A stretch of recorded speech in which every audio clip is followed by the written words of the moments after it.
the people who often decide which voices get amplified and which stories get recognition. Do you think there's still a bias towards certain types of fantasy? Or are we seeing a more open, inclusive approach?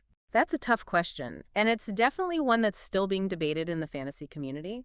Historically, there's been a clear bias towards certain types of fantasy, especially those big epic sagas with Eurocentric settings and characters. But there's this growing movement to embrace diversity, to recognize that good fantasy can come from anywhere and anyone, no matter their background or identity. It's like we're finally realizing that the map of fantasy is way bigger than we once thought.